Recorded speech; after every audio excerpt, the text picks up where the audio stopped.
বিয়ের ৩ দিনের মাথায় পূর্ণতার স্বামী বিদেশ পাড়ি জমায়। আজ ঠিক দীর্ঘ ৫ বছর পর পূর্ণতার স্বামী বিদেশ থেকে বাড়ি আসছে। ঘরের ছেলে এত বছর পর ঘরে আসছে, এজন্য বাড়িতে আনন্দের জোয়ার নেমে এসেছে। সবাই আনন্দে ছোটাছুটি করলো। এখানে পূর্ণতার মাঝে কোনো আনন্দ বিরাজ করছে না। পূর্ণতা খুব ভালো করে জানে ওর স্বামী ওকে পছন্দ করে না, এমনকি ওকে বইয়ের অধিকার অবধি দেয়নি। বিদেশ গেছে, ৫ বছর হয়েছে, তাদের বিয়েরও ৫ বছর হলো। এতটা সময় গিয়েছে, কিন্তু ওর স্বামী ওর সাথে যোগাযোগ খুব সীমিত হয়েছে। প্রথম প্রথম স্বামীর জন্য কাঁদতো, কেন তাকে এভাবে ফেলে গেল। বিয়েতে রাজি না থাকলে বিয়েটা করে তার জীবন নষ্ট করার কি দরকার ছিল। শুধু শুধু বিয়ের তকমা লাগিয়ে ওকে সবার কাছে অপয়া করে দিয়েছিল। স্বামী ধরে রাখতে পারেনি, এসব বলে মানুষের কম কটু কথা তো ওকে হজম করতে হয়নি। পূর্ণতা রান্নাঘরে ঢুকে দেখলো ও শাশুড়ি খুব যত্ন সহকারে খাবার রান্না করছে। ওকে দেখে একগাল হেসে বললেন, যাও সুন্দর করে রেডি হয়ে থাকো, সুন্দর করে সাজগোজ করিও, কতদিন পর ছেলেটা আসছে। আজ তার রান্না আজ আর রান্নাঘরে এসে নিজের সুন্দর মুখখানা কালচেটে করে ফেলো না। পূর্ণতা কিছু বলতে চাইল, কিন্তু তিনি হাত দিয়ে থামিয়ে তৈরি হতে বলল। পূর্ণতা তাকে মায়ের মতো সম্মান করে, তার জন্যই স্বামীর অবহেলা পেয়েও শ্বশুর বাড়ি ছেড়ে যেতে পারেনি। পূর্ণতা তার কথা অমান্য করতে পারবে না। ও শুধু ভাবে, এত ভালো একজন মায়ের এমন ছেলে কিভাবে হলো। পূর্ণতা রুমে এসে বসে রইল। কিসের সাজগোজ, কিচ্ছু করবে না। করলেও কি তিনি দেখবে? কখনোই না। ৫ বছর আগেই যে তার বাসর ঘরে থাকা বউয়ের দিকে ফিরে তাকায় নি, আজ এত বছর পর এসে সে ওর দিকে তাকাবে? অসম্ভব। পূর্ণতা সাজতে না চাইলে কি হবে? ওর ননাসের বড় মেয়ে আয়রা জোর করে ওকে শাড়ি পরিয়ে সাজিয়ে দিল। ও দাঁতে দাঁত চেপে ছিল, কিন্তু কিছু বলার সাহস পায়নি। দুপুর ৩টার পর গাড়ি এসে হর্ন বাজিয়ে জানান দিল তিনি এসেছেন। মানুষটা চলে এসেছে। পূর্ণতার বুক টিপ টিপ করছে। ২ বছর আগে তার সাথে ওর কথা হয়েছিল শেষবার। শাশুড়িমা জোর করে কথা বলতে দিয়েছিল। সে ঝগড়া করে বলেছিল, আমার কাছে আর কোনোদিন ফোন দিলে সে নাকি আর কোনোদিন তার বাবা মায়ের সাথেও যোগাযোগ করবে না। সেদিনের পর আর কেউ আমার কাছে ফোন দিত না। আমিও নিজের মতো চলতে ছিলাম। তার আশা আমি ছেড়ে দিয়েছি সেদিনই। মামি মামি বলে আমার সেই ভাগ্নি ডাকতে এলো। আমাকে জোর করেই টেনে নিয়ে এলো ড্রয়িং রুমে। সোফায় বসে আছে আমার সেই ৫ বছর আগে বিবাহিত করা স্বামী। ৫ বছরে তার শরীরের গঠন অনেক পরিবর্তন হয়েছে। আগে থেকে স্বাস্থ্য হয়েছে, গায়ের রং যেন ফর্সা হয়েছে আরেকটু। তাকে দেখতে দেখতে পূর্ণতা পাশে তাকালো। একটা মেয়ে বসে আছে। কে এই মেয়েটি? ওনার সাথে এসেছে। পূর্ণতা শাশুড়ি পূর্ণতাকে টেনে ছেলের সামনে নিয়ে বলল, দিদান, ওকে চিনতে পারছিস? দিদান পূর্ণতার দিকে তাকিয়ে কিছু মনে করার চেষ্টা করে বলল, এটা কে মা? ও কি বড় আপুর মেয়ে আয়রা? দিদানের কথা শুনে সবাই খিলখিল করে হেসে উঠল। পূর্ণতা মনে মনে হাসছে। পূর্ণতার মনের হাসির সাথে বাস্তবেও হাসির রেশ পাওয়া গেল। আয়রা হাসি মুখে এগিয়ে এসে বলল, মামু, এই যে আমি। তুমি মামিকে ভাগ্নি ভাবছো? বলেই হেসে দিল। দিদান কপাল কুঁচকে বলল, এটা আবার কোন মামি তোর? মামু, কি যে বলো না, এটা আমার দিদান মামার বউ পূর্ণতা মামি, তোমার বউ। দিদান অবাক চোখে পূর্ণতার দিকে তাকালো। দিদানের পাশে বসা মেয়েটি অবাক চোখে তাকিয়ে আছে। দিদান ঢোক গিলে বলল, কী সব বলছো মা? মজা করছো কেন তোমরা? ও তো আমার চাচাতো বোন। বউ বলে মজা করার অভ্যাস আর তোমাদের গেল না। যাই হোক, পরিচয় করিয়ে দিই, এই হচ্ছে তোমার ছেলের বউ শশী। সবাই চোখ কপালে তুলে তাকিয়ে আছে পাশে বসে থাকা মেয়েটির দিকে। মেয়েটি বসা থেকে উঠে দিদানের মাকে সালাম করতে চাইল। পূর্ণতা মাথা নিচু করে দাঁড়িয়েছিল। বউ কথাটা শুনেই চমকে তাকালো। এই মানুষটা ওর নয়। ও জানে তাকে নিয়ে ওর কোনো আশা প্রত্যাশাও ছিল না, তবুও কেন আরেকজনকে বউ বলে পরিচয় করিয়ে দেওয়াতে ওর বুকটা কেঁপে উঠল। ওর চোখে কেন জল চিকচিক করলো। পূর্ণতা শশীকে এগিয়ে আসতে দেখে পিছিয়ে যায়। শশী পায়ে হাত দিয়ে সালাম করে দিদানের মা আশালতাকে। আশালতা ছেলের দিকে বিস্ময়কর চাহনি দিয়ে তাকিয়ে আছে। উনি পূর্ণতার দিকে তাকাবে কি করে? মেয়েটা তো সব আশা ছেড়েই দিয়েছিল, তবু জোর করেছে তারা। তাদের নিজের ছেলের উপর বিশ্বাস ছিল। ভেবেছিল এতদিন পর এসেছে, হয়তো স্ত্রীকে মেনে নেবে, কিন্তু ছেলে এটা কি করে নিয়ে এলো? এক স্ত্রী থাকতে আরেক বিয়ে করে নিয়ে আসছে। কেউ আর এগিয়ে এসে কথা বলল না দিদানের সাথে। সবাই স্তব্ধ হয়ে দাঁড়িয়ে আছে। তারপর সবাই যে যার কাজে চলে যায়। থমকে দাঁড়িয়ে থাকে আশালতা বেগম। ছেলের থেকে এমনটা কোনোদিন আশা করেননি। এইভাবে ছেলে তার নাক কাটবে ভাবতে পারেননি। দিদান আর শশী দিদানের রুমে চলে যায়। আশালতা পূর্ণতার দিকে তাকিয়ে বলে, আমায় ক্ষমা করে দিস মা। দিদান এমন করবে আমি কল্পনাতেও ভাবিনি। নিজের ছেলেকে আমি চিনতে পারিনি। আমি তোমার মায়ের জায়গা দিয়েছি। মা হয়ে মেয়ের কাছে ক্ষমা চেয়ে সেই জায়গা কেড়ে নিও না। ওনার প্রতি আমার চাওয়া অনেক আগেই শেষ হয়ে গেছে। তোমাদের মিথ্যে আশা নিয়ে থাকাটা এবার অন্তত বন্ধ হোক। উনি এই কাজটা করে ভালোই করেছেন। তোর কি হবে? আমার যে তোর কাছে অপরাধী হয়ে গেলাম রে। আমার আবার কি হবে? আমার সরি, তোমার ছেলে আমায় মেনে নেয়নি বলে কি আমার আর কোনো গতি হবে না? আমি একজন স্বনির্ভর মেয়ে, নিজের দায়িত্ব আমি নিজে নিতে পারি। তুই আমাদের কাছ থেকে চলে যাবি কিভাবে? থাকবো আমরা তোকে ছাড়া? তুই ছাড়া এই বাড়িটা যে খুব ফাঁকা রে। তুই তো আমার মেয়ে, বল, তাই না? মাকে ছেড়ে চলে যাস না। মেয়ে হয়ে থাক না আমাদের সাথে। এটা সম্ভব না মা। তুমি নিজেই জানো স্বামীর বাড়ি মেয়ে হয়ে থাকা যায় না। এখানে থাকলে আমাকে অনেক বিব্রত কর অবস্থায় পড়তে হবে। আমি এখানে থাকতে পারবো না। ক্ষমা করো আমায়। আমাকে চলে যেতেই হবে। আমার ছেলেটা খুব বোকারে। খাঁটি সোনা রেখে সে কি ধরে আনলো আমি জানি না। তোকে ও আটকাবো না। সেই অধিকার ও আমার নাই।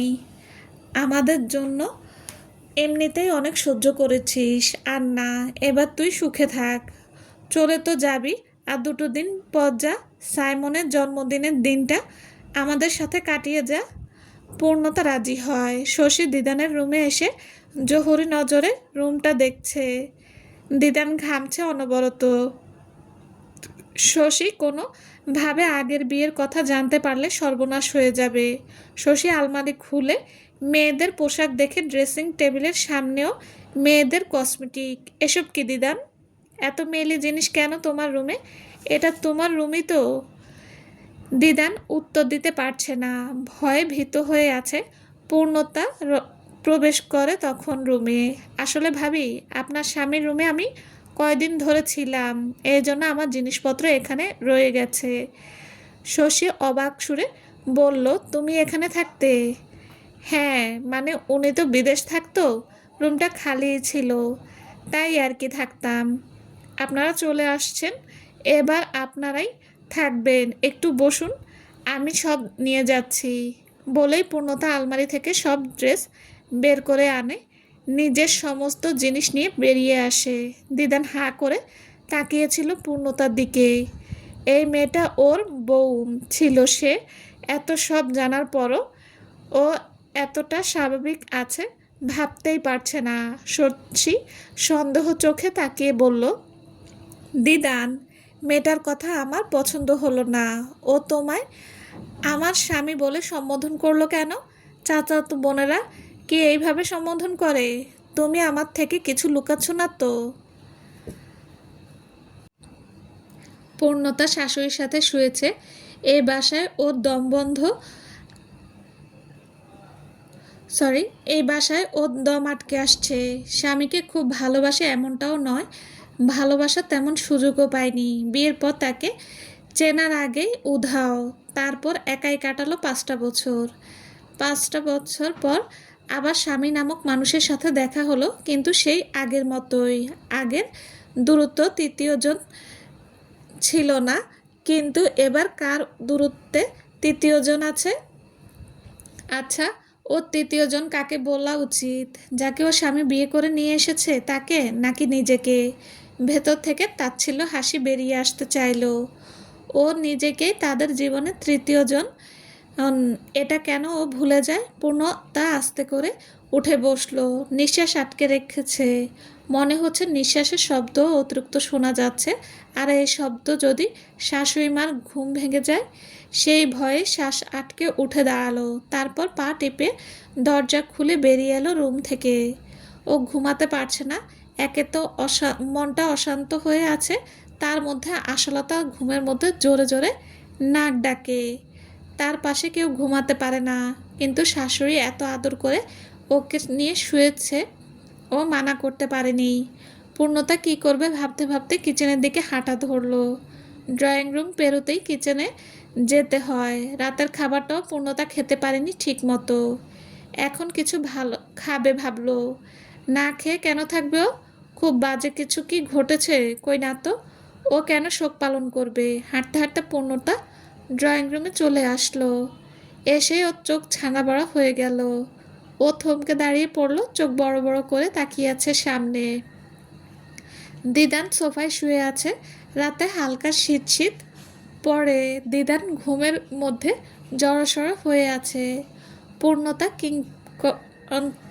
কিংকর্তব্য বিমূঢ় হয়ে এগিয়ে এলো খুব সাবধানে। তারপর দিদানের দিকে ভালো করে তাকালো। কী ব্যাপার? উনি বউ ফেলে একা এখানে ঘুমাচ্ছে কেন? দুজনের কি ঝগড়া করে আলাদা ঘুমিয়েছে নাকি? কপাল কুঁচকে পূর্ণতা দিদানের দিকে তাকিয়ে আছে। ঘুমের মধ্যে মশার কামড় খেয়ে দিদান নড়ে চড়ে উঠতেই পূর্ণতা চমকে সোফার পেছনে নিজেকে আড়াল করে লুকিয়ে পড়ল বসে। দিদান নড়ে চড়ে আবার ঘুমিয়ে গেছে। এইটুকু সোফার মধ্যে লম্বা চড়া মানুষটাকে ঘুমাতে ভালোই যুদ্ধ করতে হচ্ছে। দিদানের এই অবস্থা দেখে কেন জানি পূর্ণতার খুব মজা লাগলো। ও মুখ চেপে ধরে ড্রয়িং রুম পেরিয়ে কিচেনে চলে এলো। কিচেনে এসেই তার পূর্ণতা হাসি ধরে রাখতে পারল না। ও খিলখিল করে হাসছে। ওর হাসির শব্দে এদিকে ঘুমিয়ে থাকা দিদানের ঘুম ভেঙে গেল। দিদান কপাল কুঁচকে হাসির শব্দ কোথা থেকে আসছে খুঁজছে। ঘুম ঘুম চোখে উঠে বসলো দিদান। তারপর হাসির আওয়াজ অনুসরণ করে কিচেনের কাছে আসতেই ও নিশ্চিত হয়ে গেল কেউ এখানে থেকে হাসছে। ও কিছুটা ভয় পেল, কারণ ও সোফায় শুয়েছে। এটা কি কেউ দেখে ফেলেছে? লজ্জায় ও ভয়ে মিশ্রণ করে দিদেন কিচেনে প্রবেশ করতে দেখলো পূর্ণতা মুখ চেপে ধরে হাসছে। আচমকাই দিদানকে কিচেনে দেখে থমকে পূর্ণতা হাসি থামিয়ে দেয়, কিন্তু এখনো রেস্ট যায়নি। ও সোজা হয়ে দাঁড়িয়ে পড়ল। দিদান পূর্ণতাকে দেখে কপাল কুঁচকে বলল, হাসছো কেন? পূর্ণতা হেসে বলল, আপনাকে বলবো কেন? আমার হাসি পেয়েছে, আমি হেসেছি। আপনার প্রবলেম কি? দিদান পূর্ণতার কথা শুনে রাগান্বিত স্বরে বলল, তুমি আমাকে সোফায় শোয়া দেখেছো তাই না? এজন্য হাসছো। আপনার ধারণা অতটাও ভুল নয়। বলেই আবার হেসে উঠল পূর্ণতা। দিদান লজ্জায় মাটির সাথে মিশে গেল। কি বলে পরিস্থিতি ম্যানেজ করবে ভাবতে লাগলো। পূর্ণতা দিদানকে পাশ কাটিয়ে ফ্রিজে থেকে খাবার বের করে এনে গরম করতে লাগলো। আর দিদান থম মেরে দাঁড়িয়ে আছে। পূর্ণতা বলল, দাঁড়িয়ে আছেন কেন? যান ঘুমান। দিদান বলল, আমাদের মধ্যে কিন্তু তোমার জন্য ঝগড়া হয়েছে। আমাকে তোমার জন্য বাইরে ঘুমাতে হয়েছে। পূর্ণতা কপাল কুঁচকে আশ্চর্য গলায় বলল, আমার জন্য কেন ঝগড়া হবে? আমি কি করলাম? দিদান বলল, তোমার সব কিছু আমার রুমে ছিল তাই সন্দেহ করেছে। তো এখানে আমার দোষ কি? বিয়ের পর থেকে তা আমি ওখানেই থাকি। থেমে ফের বলল, আমি কি জানি সরি আপনি কি জানিয়ে এসেছেন যে আপনি নতুন বউ নিয়ে আসবেন, পুরাতন বউকে রুম ত্যাগ করতে হবে? দিদান বলল, আমি তো জানতাম তুমি চলে গেছো। এত কিছুর পরও যে মাটি কামড়ে পড়ে থাকবে কে জানতো? দেখুন, আমি চলে যেতেই চেয়েছিলাম, কিন্তু আপনার আম্মা আমাকে যেতে দেয়নি। তার নাকি আপনার উপর অনেক বিশ্বাস, আপনি নাকি ফিরে এসে আমাকে মেনে নেবেন, তার জন্য আমাকে পড়ে থাকতে হয়েছে। আর আপনি তো তখন ছিলেন না, থাকলে হয়তো সব কিছু মীমাংসা করে আগেই চলে যেতে পারতাম। থাক, চিন্তা করবেন না, আমি আপনার ঘাড়ে চড়ে বসবো না, আমাদের বিয়ের কথাও আপনার বউ জানতে পারবেন না। আমি খুব শীঘ্রই চলে যাব, আর ডিভোর্স লেটার পাঠিয়ে দেবেন। একদমে কথাটা বলে থামে পূর্ণতা। কথাগুলো বলে কেন জানি ওর অদ্ভুত রকমের শান্তি লাগতে শুরু করলো। বিয়ের 5 বছর 5টা কথাও স্বামীর সাথে বলতে পারিনি, কিন্তু আজকে পেরেছে। কথাগুলো হয়তো প্রেমের নয়, কিন্তু প্রশান্তির। দিদান হাঁ করে পূর্ণতার দিক কথা গিলল। ও ভাবেনি এত তাড়াতাড়ি পূর্ণতা ওকে ছাড়বে।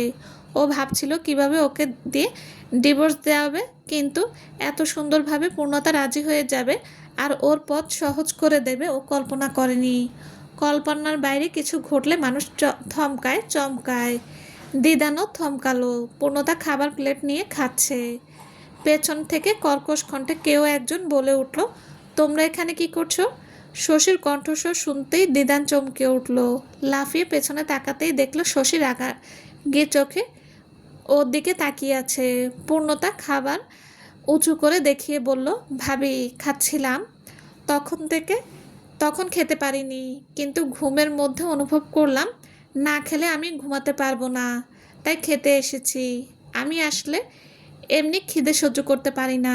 ছোট থেকেই রাগ করলেও খাবার খেয়ে নিতাম, কখনো খাবার থেকে নিজেকে সরিয়ে রাগ অভিমান করতে পারি না। আর রাতে খাবার খাওয়া আগে থেকেই অভ্যাস। মাঝরাতে উঠে ভূতের মতো খাবার খাই। দাঁত কেলিয়ে বলল পূর্ণতা। শশী পূর্ণতার রচনার কথা না গেলে দিদানকে উদ্দেশ্য করে বলল, এই মেয়েটার সাথে তুমি কি করছিলে দিদান? দিদান শশীর হাত ধরে বলল, বাইরে চলো বলছি। তুমি কি খালি ভুল জায়গায় এসে ভুল বুঝবে নাকি? হাত ছাড়ো। এত রাতে তুমি এই মেয়ের সাথে কি করছিলে স্পষ্টভাবে বলো। দিদান পূর্ণতার সামনে শশীর এমন ধমক খেয়ে লজ্জায় লাল হয়ে উঠল। পূর্ণতা খাচ্ছে আর ড্রামা দেখছে, যেন এমন করে দুজনের দিকে তাকিয়ে আছে। আমি তো সোফায় ঘুমিয়েছিলাম, হঠাৎ কিচেন থেকে আওয়াজ পাই আর নিজেও পানির পিপাসা পায়, তাই এসেছিলাম। এসে দেখি ও খাচ্ছে। ও আমার বোন শশী, তুমি ভুল বুঝো কেন? শশী রাগী গলায় বলল, মায়ের পেটের বোন তো না। বোন বউ হতে কতক্ষণ? মাঝরাতে তুমি এই মেয়ের সাথে দাঁড়িয়ে কি এমন কথা বলছিলে বুঝি না আমি। আমাকে বোকা পেয়েছো? দিদান শশীর হাত ধরে টেনে ওকে বাইরে নিয়ে এলো। দুজনের ঝগড়া দেখতে দেখতে খাচ্ছিল পূর্ণতা। দুজনে চলে যেতে আফসোস করে বলল, ইস, কি নাটক দেখতে দেখতে খাচ্ছিলাম। আমার খাওয়া শেষ হওয়ার আগে কেন চলে গেল? শশীকে দিদান রুমে এনে বলল, তোমার জন্য ওর সামনে আমাকে লজ্জায় পড়তে হয়েছে। আমি সোফায় ঘুমিয়েছি, ও ওটা দেখে ফেলেছে। কথা ঘুরাবে না তুমি। ওই মেয়ের সাথে কি কথা বলছিলে? আচ্ছা, তোমাদের মধ্যে কোনো সম্পর্ক ছিল না তো? আসতেই ওকে বউ বলে পরিচয় দিল। আচ্ছা, দুজনের বিয়ে ঠিক ছিল না তো? চাচাতো মামাতো ভাই বোনদের মধ্যে এসব হয়ে থাকে, আমি জানি। পাগলি তুমি। আমি সরি, পাগল তুমি। আমি ওকে পছন্দ করলে তোমাকে কেন বিয়ে করতে চাই? আমি তোমাকে ভালোবাসি, বোঝো না কেন? রুমে থাকা নিয়ে ঝামেলা না করলে কি ও এসব হতো? শশী রাগে দুঃখে বলে, রুমেই থাকো, আমার কাছাকাছি আসার চেষ্টা করলে ফলাফল ভালো হবে না, মনে রেখো। বলেই শশী রাগে বিছানায় শুয়ে পড়ল। আর দিদান চুপ করে দাঁড়িয়ে আছে, ব্যালকনিতে গিয়ে বসে রইল। পূর্ণতা খাওয়া দাওয়া শেষ করে এসে দেখল দিদান নেই, কিন্তু তার বালিশ এখানেই পড়ে আছে। ও বালিশ হাতে নিয়ে হাঁটা ধরলো, দিদানের রুমে নক করতে লাগলো। শশী উঠে দরজা খুলল, বিরক্ত হয়ে। এই বাসায় এত ঝামেলা কেন? অসহ্য হয়ে গেল একদিনেই। এদিকে দিদানও ব্যালকনি থেকে এগিয়ে এসেছে, এখন আবার দরজায় নক করে কে দেখতে। পূর্ণতা বালিশ এগিয়ে দিয়ে বলল, এটা ড্রয়িং রুমেই ফেলে এসেছেন, সকালে উঠে এটা দেখলে তো সবাই কিনা কিনা ভাববে, তাই আমি দিতে এলাম। শশী একটানে বালিশ নিয়ে বলল, থ্যাংক ইউ বলেই মুখের উপর দরজা আটকে দিল। পূর্ণতা শক্ত হয়ে বন্ধ দরজার সামনে দাঁড়িয়ে রইল। চলবে। আসসালামু আলাইকুম। গল্পটা কেমন লেগেছে প্লিজ প্লিজ জানাবেন। আর সবাই ভালো থাকবেন। আল্লাহ হাফেজ।